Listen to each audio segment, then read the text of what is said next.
Agosto, 1896, nakarating ang pamilya ni Rizal sa Manila Bay. Siya ay nagpatuloy papuntang Espanya sa kayang barkong Kastila upang doon ay dalhin siya sa bansang Cuba at gawin ang kanyang planong tumulong sa mga Kastilang mananakop upang makuha ang kanilang kalooban.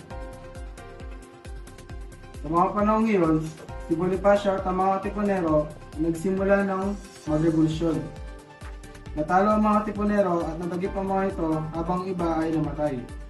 At dahil doon, nalaman ng mga Kastila na ang itinuturong pinuno ng katipunan ay si Pepe. Sa panahon siya ay naglalayag papuntang Cuba, inabisuhan ng mga otoridad sa barko na siya ay dakpin.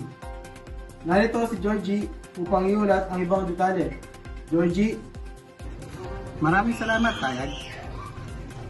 Si Rizal ay ibinalik sa Maynila at ikunulong sa Port Santiago noong 3 ng Nobyembre 1896.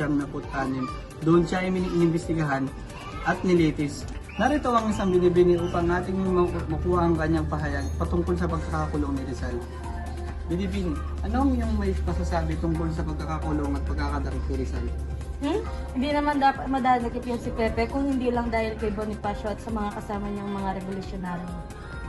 Ginamit kasi ang mga larawan ni Pepe kaya akala ng mga Espanyol ay siya ang may pakana sa lahat ng pangyayari niya. Maraming salamat, nag-uulat, Georgie. Balik sa iyo, Tayag. Salamat, Georgie. Abangan ang susunod na pangyayari.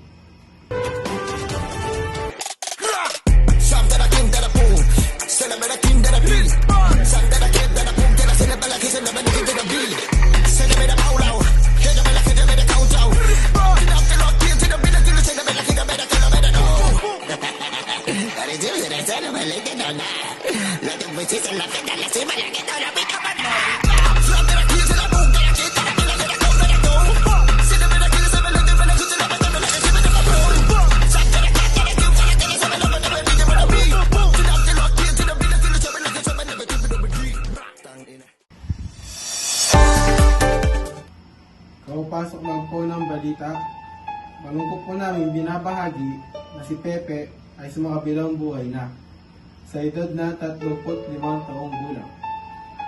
Siya ay nakusahan sa pagkakasalang rebelyon, sedisyon, at pagkakaroon ng iligal na samahan. Siya ay pinatawa ng parusang kamatayan. Noong ika-30 ng Disyembre, taong 1876, alas 5 ng umaga, bago siya bitayin sa Bagong Bayan, pumiling siyang makaisang dibdib si Joseph Bracken na kanyang kasintahan. Sa parehong araw, alas 7 ng umaga, ay binaril si Pepe sa likod na tumagos sa kanyang puso na naging sanhi ng kanyang pagpanaw.